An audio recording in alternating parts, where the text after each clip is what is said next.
everybody out there. I am your host. I am Jessica Koch, and this is Profound Professionals. It is the interview series that has been bringing you shows and guests from all over the world for 8 years now. Industry experts globally. We have someone from the UK today that help improve your personal life and grow your business. Robin is the founder of Fearless Business, an expert on pricing and a regular keynote speaker for all those business events. So if you're having a corporate event, you should be thinking of him. He's a best-selling author of several books, including Online Business Startup. And my favorite is going to be, of course, The Marketing Machine, as I love that stuff like candy. And his recent popular release, Take Your Shot, which I don't know about you, but I am super excited to learn more about that one. A very intriguing title. So welcome today, Robin. Thank you, Jessica. It's an absolute pleasure to be here. Massively appreciate the invitation. Well, so tell us about how someone goes about being an expert on pricing and how you kind of came to start Fearless Business. Yeah, believe it or not, I've actually been running businesses for 20 plus years now. So aside from the usual side hustles during university, which probably we don't have time to go into all of that detail 20 plus years ago, I set up an agency doing branding and web design back in 2004. It was a great little local agency. We grew it to about £250,000 turnover, so about $300,000 a year. Small team of 4, slightly dysfunctional people. And then 2016, possibly because they were led by me, Jessica, I'm not going to lie, but I have a quirky way of managing people. But 2016, I was between daughters. So I already had my first daughter had arrived, Poppy. My second daughter was imminent, Soph. And I realized that the late nights, starting to get into my 30s, a little bit tired from the first daughter, the pressures of having 150 plus clients, pulling lots of all-nighters and things like that to get work over the line just wasn't constructive or conducive to like having a family, life basically. So I made a very bold decision, a fearless decision to close the agency. My wife thought I was utterly mad because she was 8 months pregnant, with our second daughter. And I'm like, hey, darling, I'm going to shut the business down.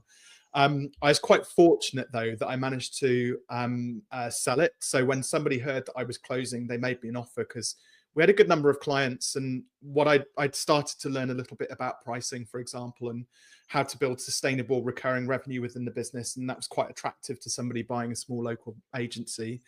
So 2016, I sold it.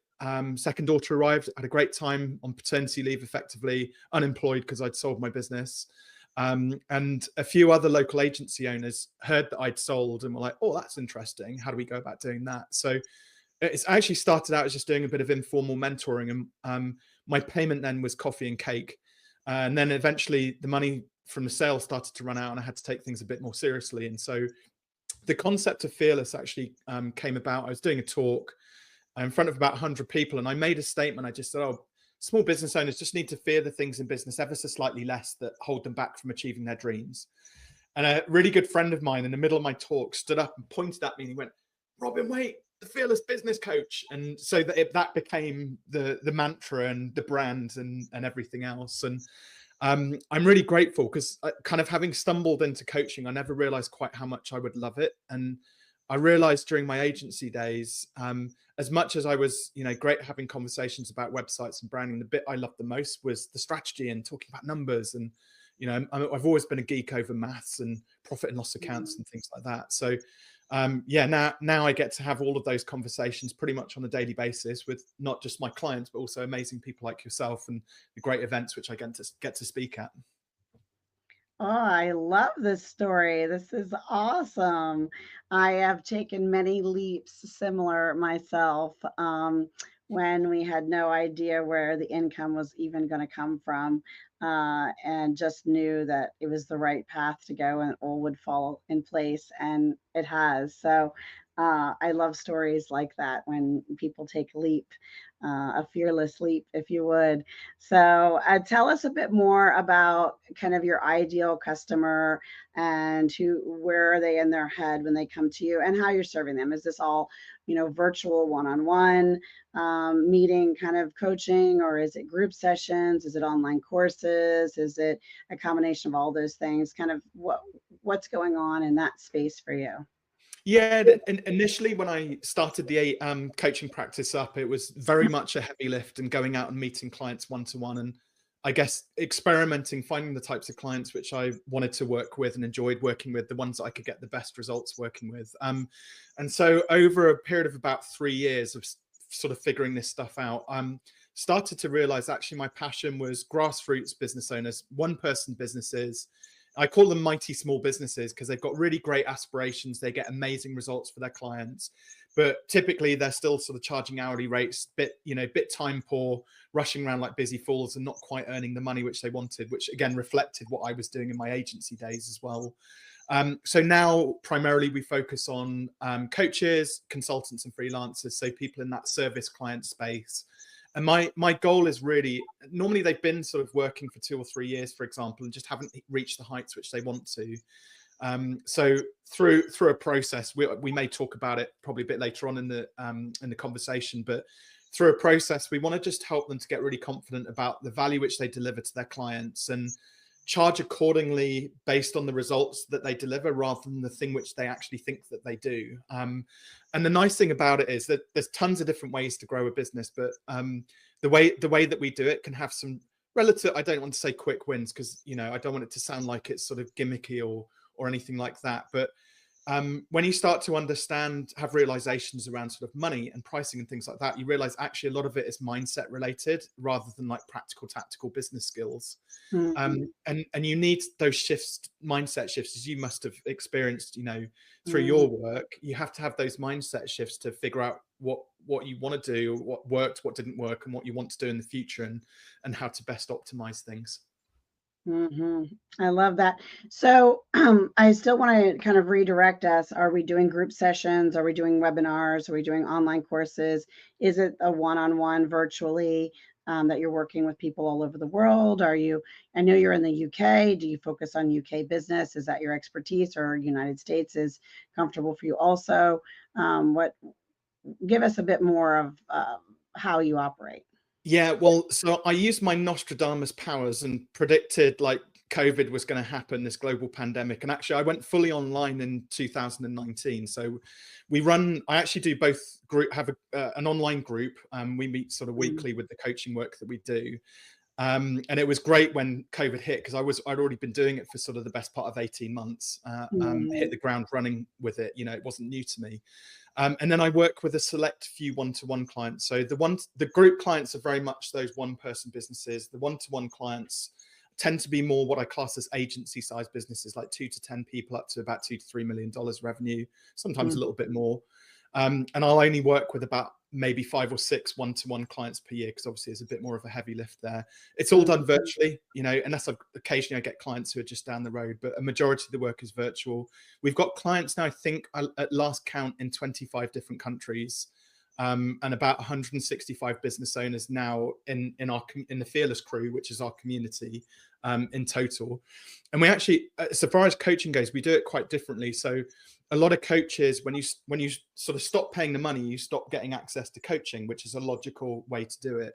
We actually have a package which we sell to the group, which is lifetime access. So they pay a fixed fee, and then once that's paid down, whether it's upfront or in installments, then they get access to all of the sort of coaching calls and resources and things like that. I'm not a big fan of online courses, Jessica, and part of the rationale behind that is that I find that knowledge is great, but actually execution is when, and implementation is when most people need the extra help, and they need course correcting. So you can give somebody a 20-part sales course, but actually seeing them out in the wild, selling to somebody, i.e. Zoom recording, Yes. you actually get a flavor of whether they're practicing what they've actually learned. And you know, everything is down to interpretation. So we have a very hands-on approach. You know, yeah, we've got sort of online learning which they can go through if they want to, into specific and relevant bits. We do live thing, which is one of my favorite parts. We do like sales role plays on our weekly calls, which I make it really fun and engaging. It's a safe place to sort of handle objections and have all those awkward conversations about how to articulate your value and the results, and you know, all sorts of things like that. But again, we also get them to submit sort of pre-recorded, recorded Zoom sessions where they're actually selling to prospects, and I go through it second by second and critique it. So through that, as you know, you've got a lot of experience in sales. You're looking at body language, tonality, pacing, Mhm. how they articulated their offer, and often it's not what we told them to do it. They're doing it different. So it's nice that we can course correct it sort of live. Mhm. And yeah, my favorite conversations around things like pricing. We don't actually do much marketing, which is quite interesting. So having come from a marketing background, running that agency for 12 years, I found that in my agency, the things which dulled the needle the fastest again and made the biggest difference to my business, where we sort of doubled our turnover in 3 out of the 12 years, was things like pricing and sales confidence, and not doing marketing activity, but having really great assets which really speak, volumes about your brand, and be able to get those in front of more clients. Mhm. And assets like blogs or white papers or testimonials or those kinds of assets that tend to end up being uh, the most powerful marketing that you can do. Anyway, I hear what you're saying about online courses, and it's funny to me, automatically knee jerk reaction in my brain. All online courses exist with some sort of hybrid variation where there is that component of interaction with the course creator and accountability and group support and all of those things. And I feel like that there's probably, I mean, I know it's still out there, but I think the most valuable, like you said, training and programs really are going to have that hybrid feel where it Yeah. includes a community and live engagement with the course creator or their team, and the on demand kind of training, because we are an instant, society. And if at 2 o'clock in the morning I want to know something that you teach about and I'm in your program, if I can go find a video on it within my library and satisfy that until the next group session and discuss it further, to specifically apply to me, then I'm a more satisfied customer, because Yeah. you don't want to talk to me at 2 o'clock in the morning. I'm guessing, unless it's, noon for you because you're in the UK, whatever time zones, right? But, but you see what I'm saying. So I believe every program now is in need of those kinds of components. Well, Thinkific actually released some statistics just shortly before lockdown, actually. So I mean, they are probably 4 years out of date, and I need to update probably my stats. But they said that the average course completion rate on Thinkific, and they touted this as being industry best, was only 14%, 14%, which I Mhm. think is like horrific. So that Yeah. means 86% of courses are being sold knowing that they're not going to finish them. And when they actually started to break down the statistics on that, the 14%, like you said, had that element of additional support, calls, Mhm. implementation, and like facilitation. The Mhm. rest of the courses, or a majority of the rest of those courses, the 86%, were being sold almost as passive income courses. So Mhm. that's where the ego as like an expert or authority figure starts to take over, where people are just doing it for the money. And for me, that crosses that ethical and moral sort of line. It should Mhm. never, it's always about results. I'd sacrifice income to get better results with clients if I had to. Mhm.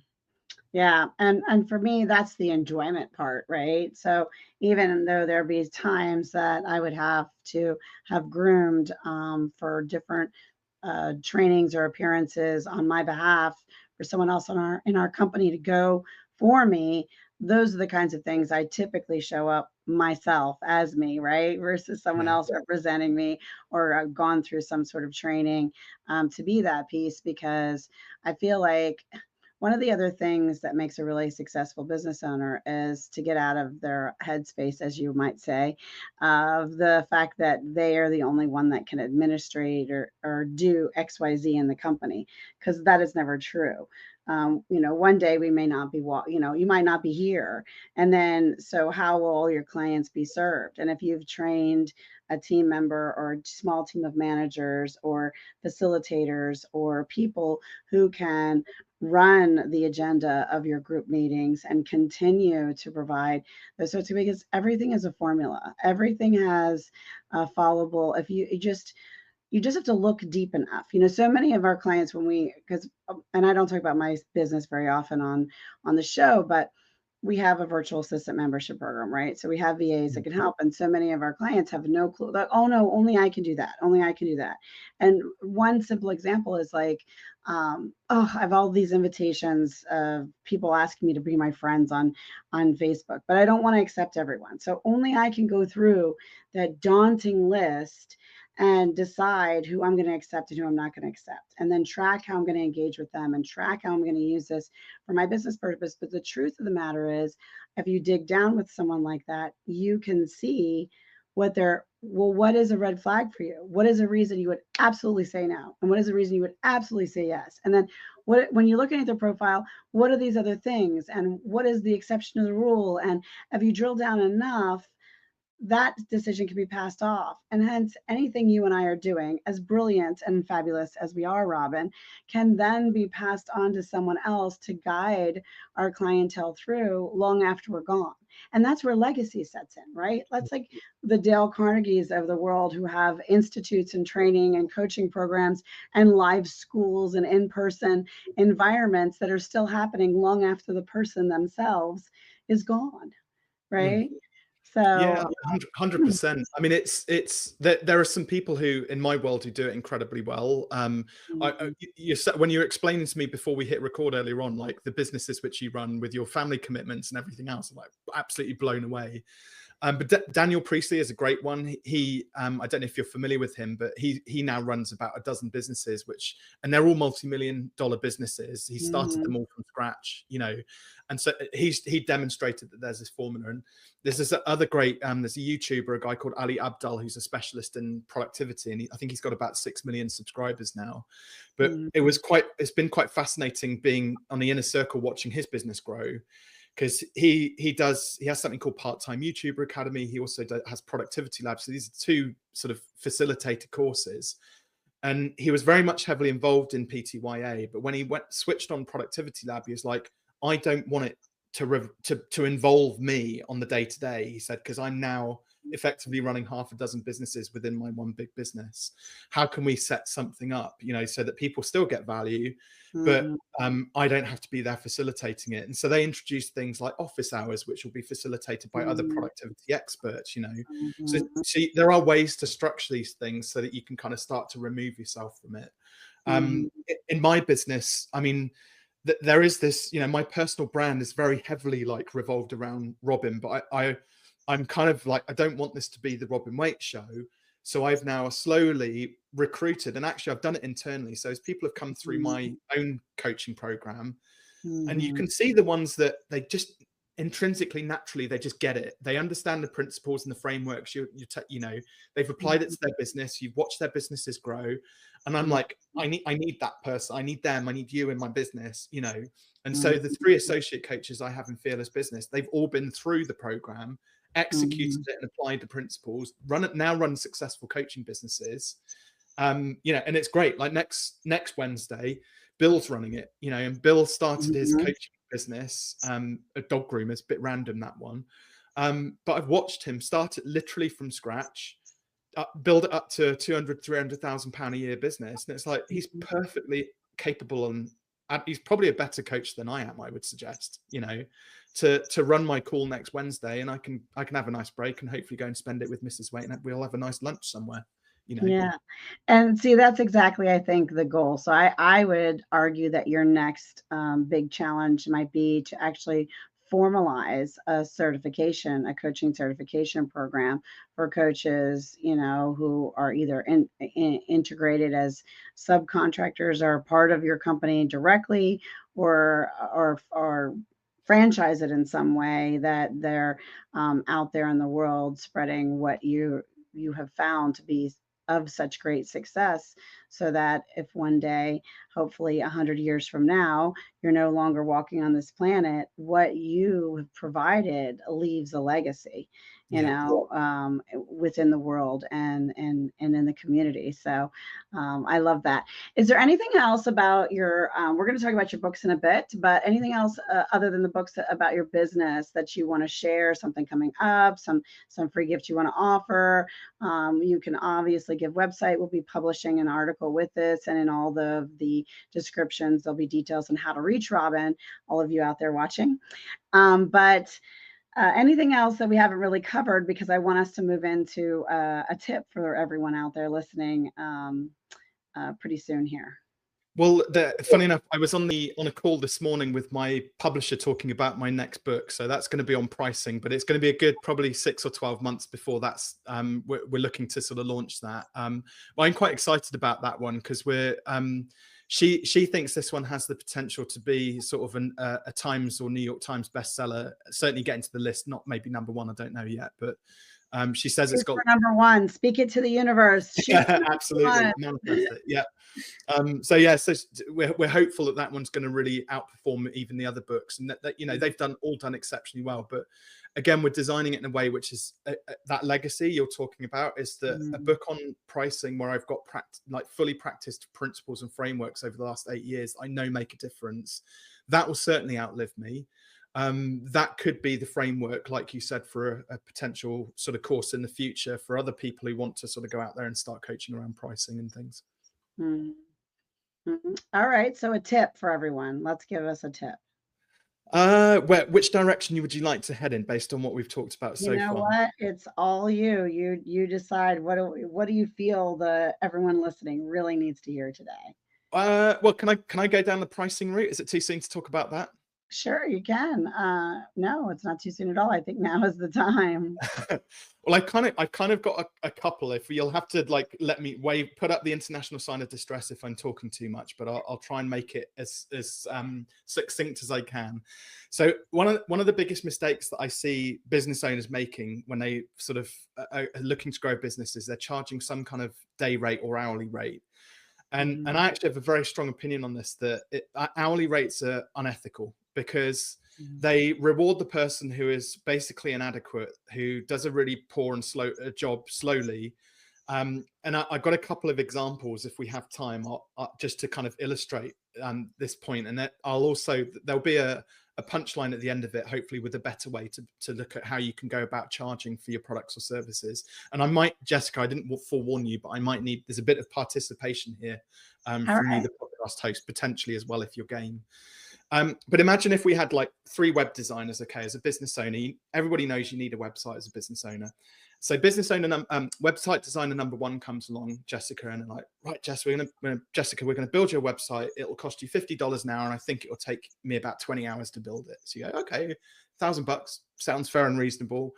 So, but what they forgot to tell, and you agree it, so the work goes ahead. But they forgot to tell you that they've only just started, not terribly experienced. They don't understand about shopping carts or blogs or things like that, or SEO.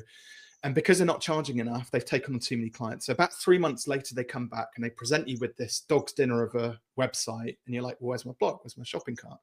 And they say, and he goes, oh, well, so it'll take me another 10 hours and you're going to have to pay for that. And now you're resentful and annoyed because you're like, well, you said it would be 1,000. Now it's 1,500. And then he then is he's like, well, it's all right, I'll do it for free. But now he's resentful because now he's doing work because that he feels, is unjustified, that he should be getting paid for. Right.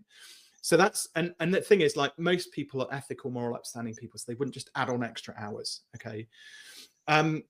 But ultimately, that's our first clue that hourly rates are a little bit flawed. Second website designer comes along. She's called Laura, and she's been doing it for ages, but she doesn't know what Jessica and Robin know about pricing. So she's also charging $50 an hour, but it takes her a couple of weeks. In amongst that, it's about 10 hours worth of build time. So she comes back, presents this beautiful site with the blog, with the shopping cart. It's SEO friendly, and you're looking, yeah, it's great. But it's only taken her 10 hours. So she's going to get paid $500. Whereas web designer number 1, who's less experienced, all of a sudden ends up getting paid more money for doing a worse job. So there's our second clue that hourly rates really is a flawed pricing model as a rule. Website designer number 3 comes along. And she's like website ninja. She's doing it for you, utterly brilliant, best out there. And not only that, but she knows her value and she knows how to sell it. So what she says is, right, Jessica, I'm going to build this website. It will be live in 72 hours, everything you want, lead generation machine.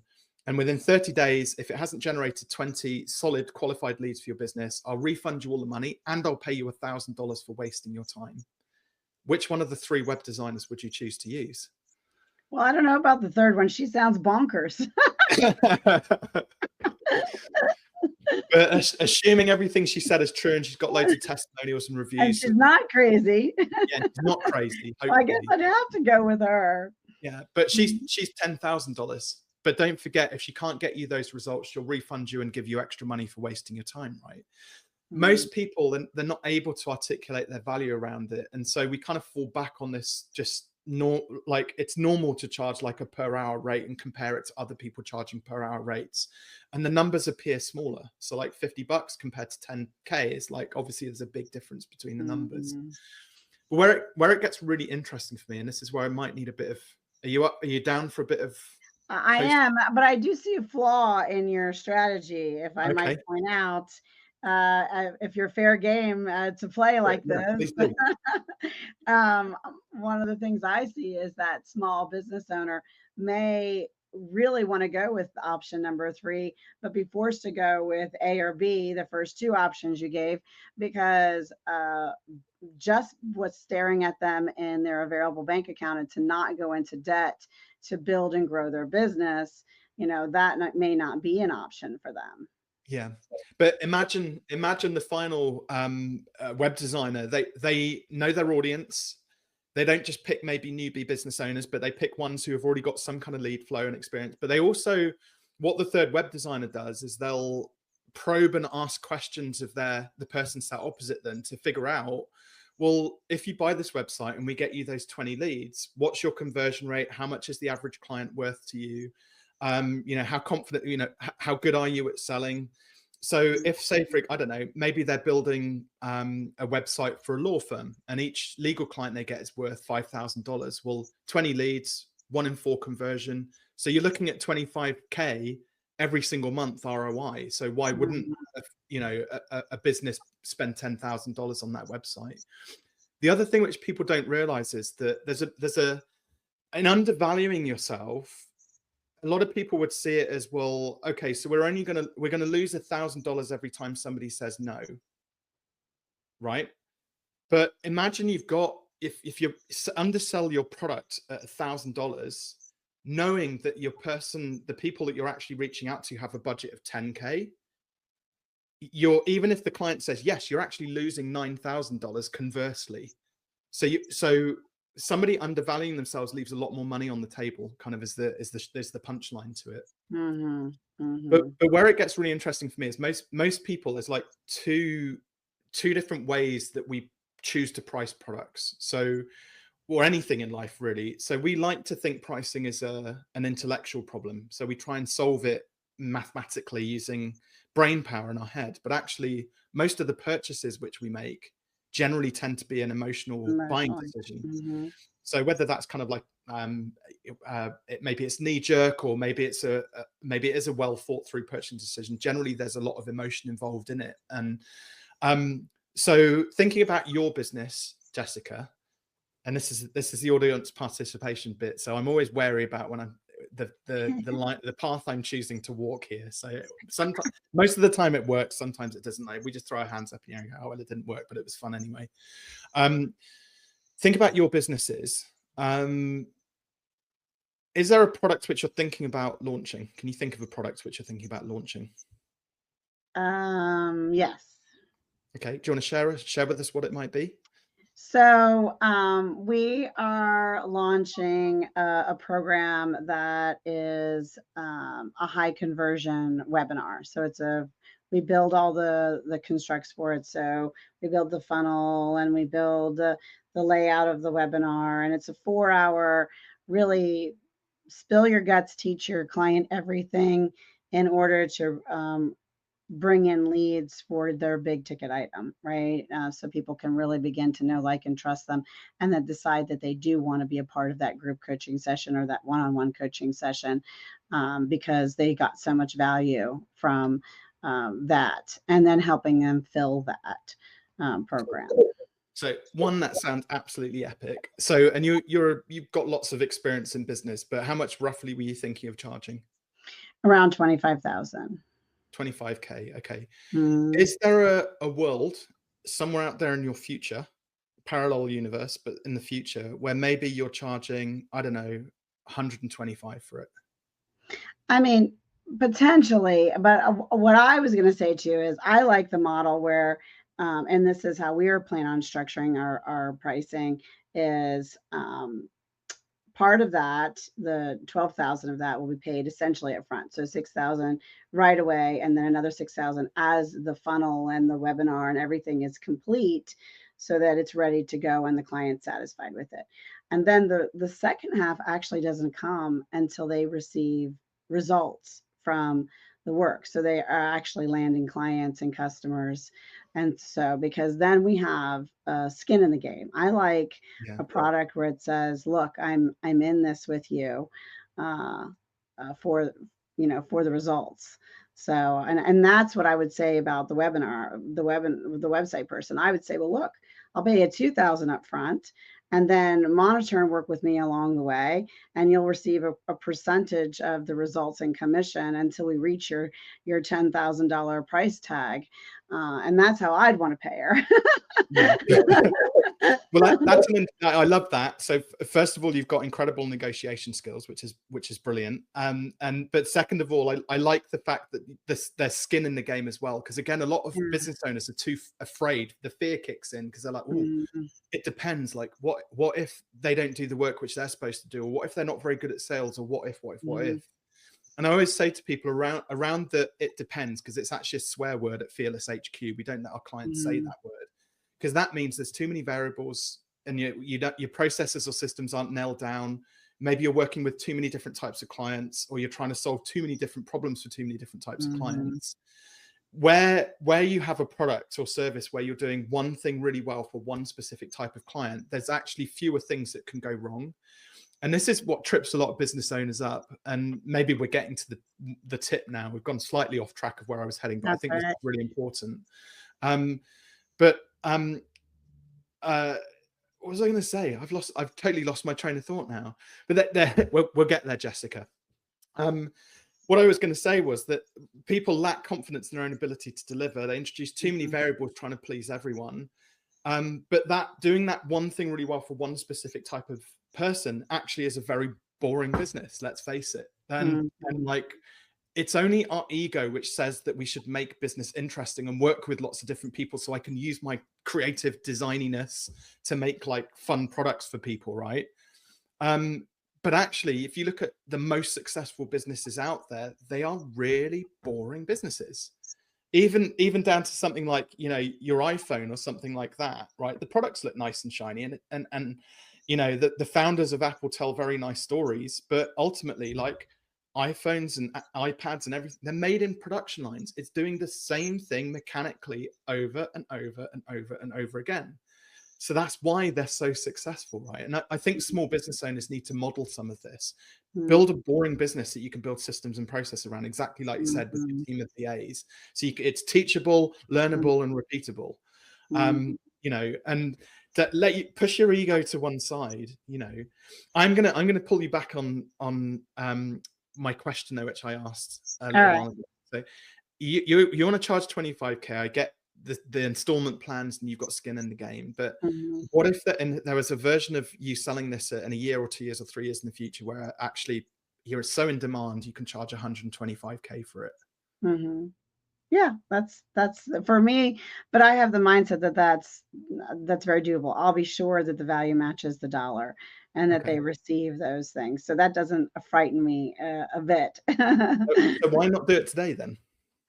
Well, because I don't believe the value is tied in at this point beyond that, because really once we get them set up in this way and the system works and they paid out, that they can maintain this on their own, and or we can train teams that they turn over and use either ours or someone else's, and keep that moving forward. Now I have another product, a legacy community, that I'm building, that I do see that today I could charge 125,000, for that, because it'll be lifelong and generational.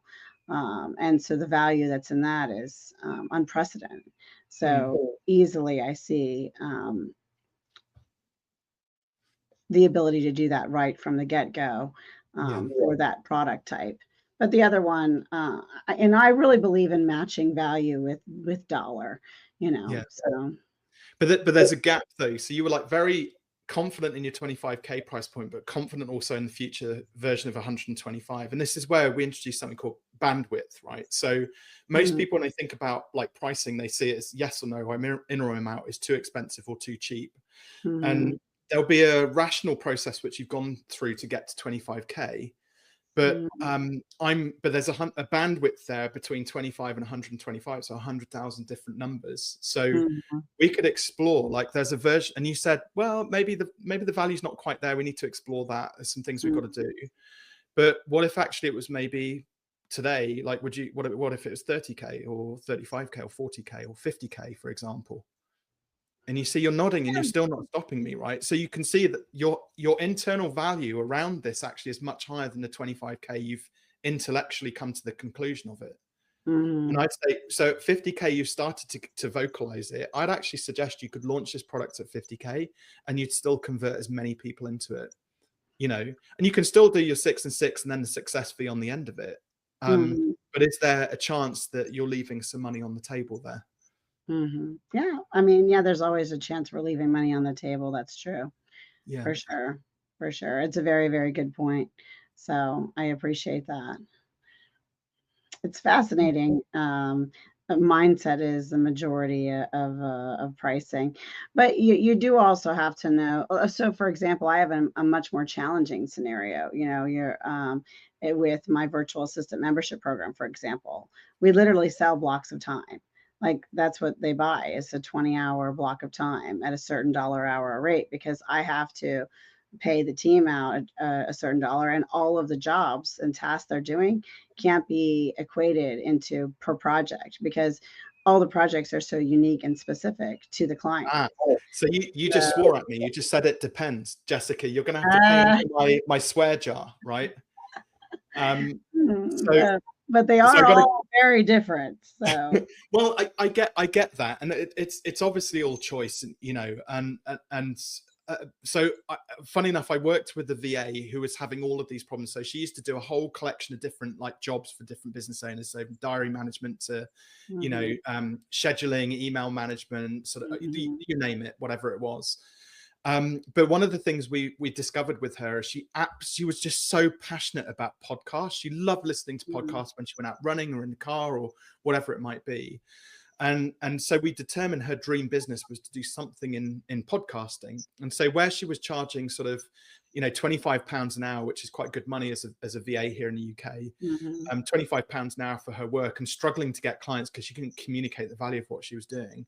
We introduced this this podcast package for her as like a concierge service, where she would sell a 10-pack, basically go and find some like coaches and consultants, 10 podcasts which they could guest on. And she would sell these packs for £1,000, So when I did the test, which I did with you on price and value, that's what came out just outside her comfort zone, actually. But the thing is, once she'd systemized it, she could get somebody booked onto a podcast within 30 minutes. So those 10, if you actually work it out, she ended up making 8 times the effective hourly rate, because she'd niched down into doing one specific task really, really well for that one specific audience.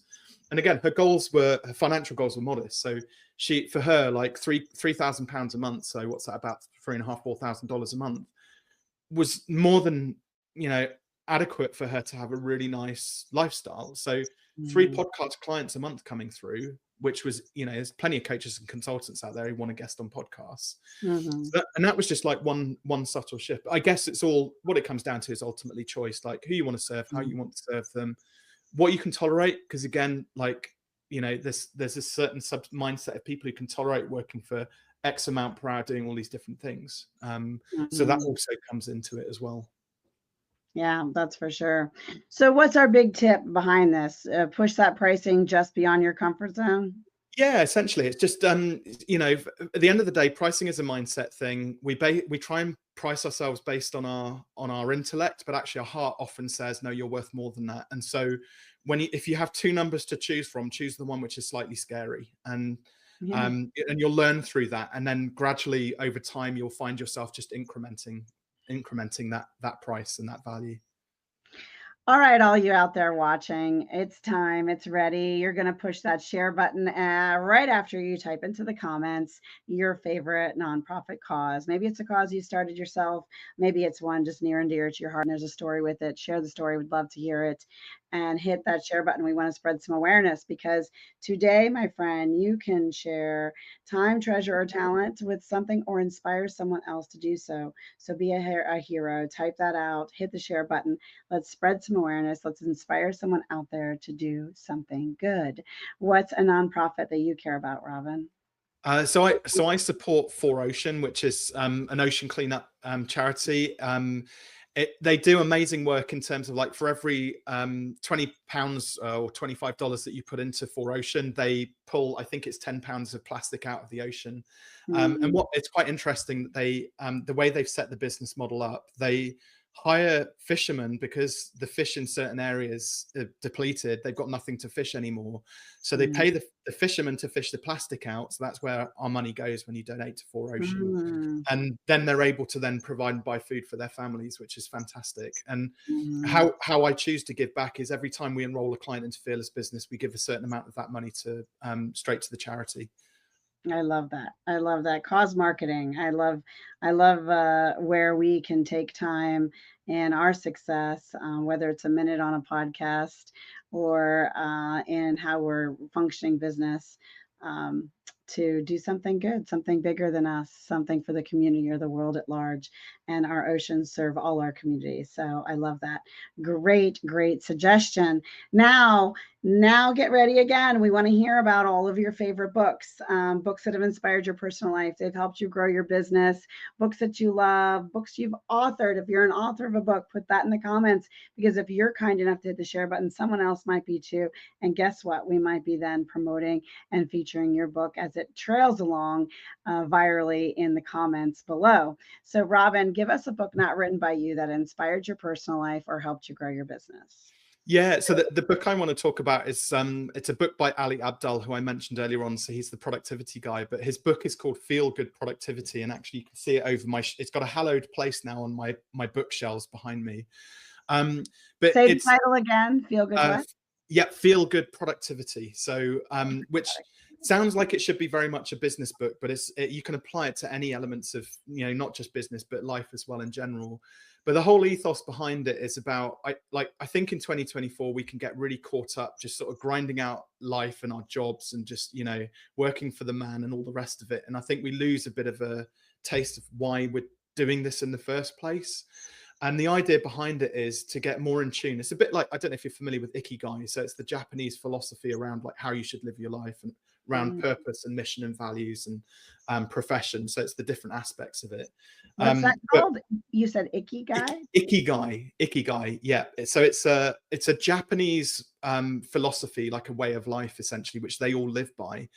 And the idea is there's four quadrants, four areas of your life around, like, mission, purpose, profession, and passion. And where they cross over, all four have to cross over like a really sticky Venn diagram. Mm, That's where you meet your ikigai. And a simple principle around ikigai is that, for example, like Western culture, we go out and we work for 40 years to pay our mortgages and put our kids through college, and we might get a retirement out the end of it or something, right? it's insane. Ikigai, but the thing is, Western culture, we get to 65 or whatever age and we stop, and we think we can just take it easy and go on a cruise or whatever, right? But in Japanese culture, they still have to, ikigai still has to function even after they stop their whatever their paying job is. So they Mhm, then go back out into the community and maybe volunteer in a local school, for example, or something like that, so mhm. they can continue to give back, which I think is a really great way of living. But yeah, Ali in Feel Good Productivity talks about, quite often we get in our day-to-day lives, we feel we have to do things or that we should do things for people or for ourselves, whereas it's more about what we get to do. And when you Mm. do more of the stuff you get to do, it's much more fun. Might not make us as much money, or I don't know, it might not please everybody else out there, but if we're happy doing it, and we can do more of it, and we can leverage that within our work and within our play and our family life and stuff like that, generally life is much better, and we ultimately end up being more productive. Imagine it's like your favorite toy as an 8-year-old. Mine was Lego, and when I loved Lego, and I still do, because I got my Lego models here behind me. You can't really see them, but like when you get into flow state doing something which you love, and you pop up 8 hours later, and you're like, oh, I built this Lego Land Rover. It's like, it's great. It's a great feeling, and I think we need to do more of that. Yeah, that's why I'm writing more, I'm painting more, and doing just the things I love. So I think that's wonderful. All right.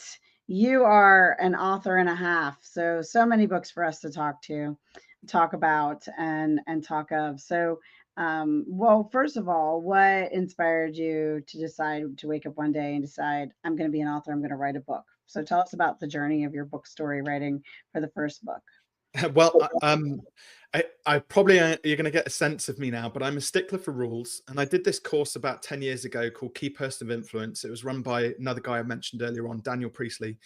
And in it, it's in Key Person of Influence, there's 5 P's, which, you need to cover off in order to be a key person of influence. So there was products, there was partnerships, there was your pitch, and one of the P's was publish. So he set us a challenge on that course that we had to publish a book, and being a stickler for the rules, I was like, I'm going to publish a book, right? So, but it was towards the end of my sort of agency days where I was busy building websites. So that was the book which became Online Business Startup. I think it sold in the end about 15,000 copies, and everybody knows authors don't make money. I was quite fortunate. I made a bit of cash from that as well, which was good. Got some clients from it, which is fantastic.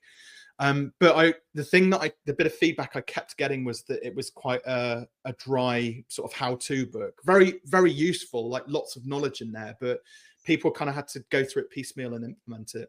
So I was like, right, next book I write, I want it to be fun and engaging, speak to the reader, be as like authentic and helpful as it possibly could be, but I wanted it to be short, and I wanted it to be so sticky that people didn't put it down. They read it from cover to cover.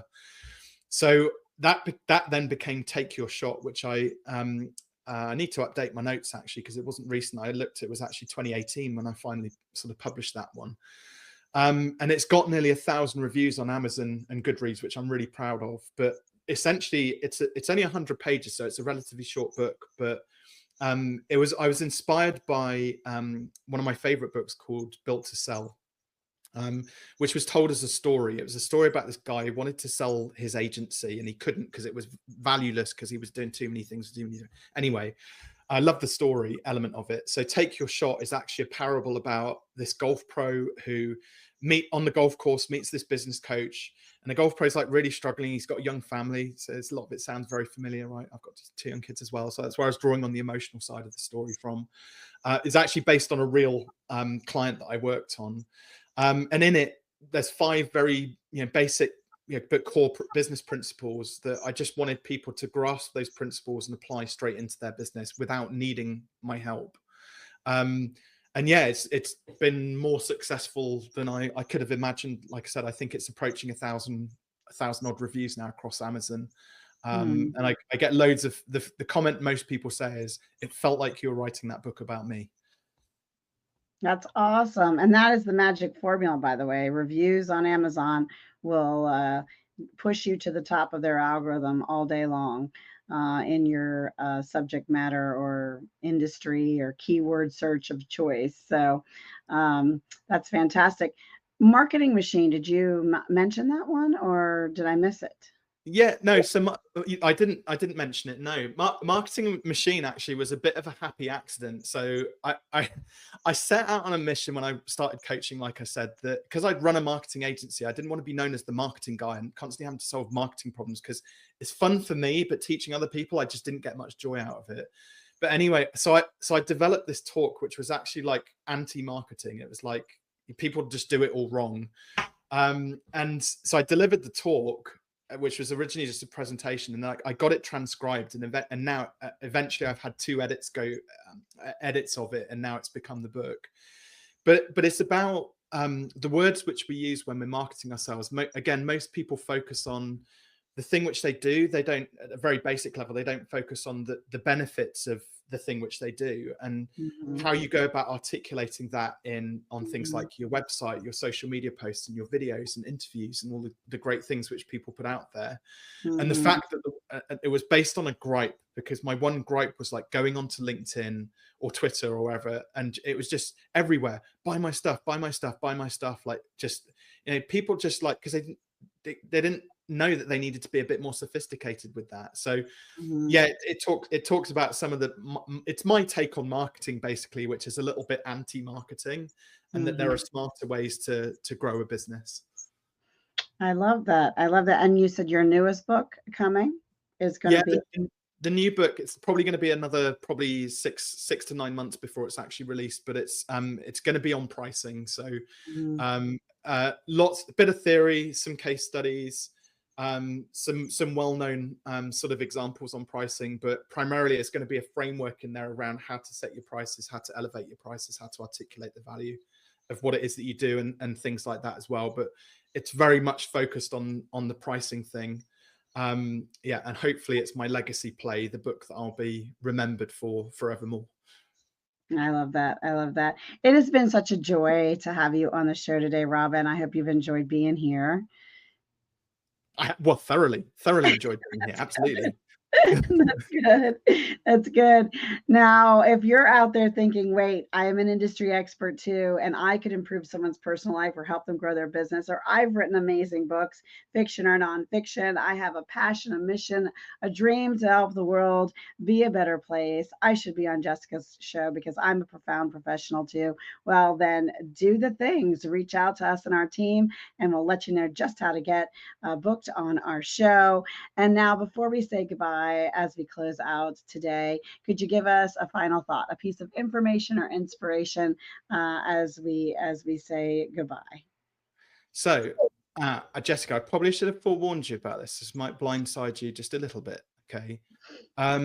During the summer holidays, which we've just finished, I got diagnosed with something which is, it sounds worse than it is. So I got diagnosed with a grade 1 brain tumor. And I've come to terms with it now, and it's thankfully it's very benign, very slow growing. So I'm going to be around for many years to come, annoying people with all my pricing stuff, right? But what it has done is it's brought things very sharply into focus for me, because a lot of my time, I kind of like, you think about the future, I'll put some money into my retirement fund, and when the kids grow up, wife and I will go traveling and all this stuff, and then I'm like, I might not be able to do that. Hopefully I'll be able to, but I might not be able to. I know a lot of business owners especially always have these amazing ideas which they just sit on and do nothing with for like months and years, and it drives them absolutely batty. And for me, I've always been one of those people, I have to know what the outcome of something is going to be. Whether it's good or bad doesn't bother me. I'd rather just know. And so my invitation is to anybody who's sat on something thinking, with whatever the fears are, the things that are stopping them from doing that thing, please just get out there and give it a go, because you don't know how much time you've got left. And just do it, because at least then you'll know whether it works or not. I've always found when I just make a decision to do it, I don't care about what the outcome is. Like, actually the fun is in doing the thing and figuring it out as you go. So yeah, so get off your butt, go and do the thing, stop ruminating on it, and have some fun doing it. You'll appreciate this, as the Italian mother of 7, quote by Jessica Koch is, now is later sooner, so do it now. Yeah, love that. Because I had teenagers, many of them at once, that would often say, when I say, go do your homework, I'll do it later, mom. So I would answer with, now is later sooner, go do it now. And I'd get the same with cleaning their room and raking the leaves and any other chore I may throw in their direction. And so that became a regular mantra. And I say, it is good service for all of us. Now is later sooner. So I love that. I Yeah, might borrow that one, Jessica. absolutely. Just quote the author. Well, it's been a joy to have you again, and it's been a joy having you out there. If you didn't catch the beginning of this, I see a bunch of people jumped on. You really want to rewind and watch again. Robin has a lot of brilliance to share, and very excited about reading your books and learning more for myself. Systemizing things and getting the numbers right is part of financial success. It's actually a very key part, and something that isn't everyone's expertise. We're good at our passion and our love, and the numbers and the money need to work themselves out. And so, until next time, everyone. I'm your host, Jessica Koch. This is Profound Professionals. Be kind to yourself out there and be kind to each other. Bye, everybody.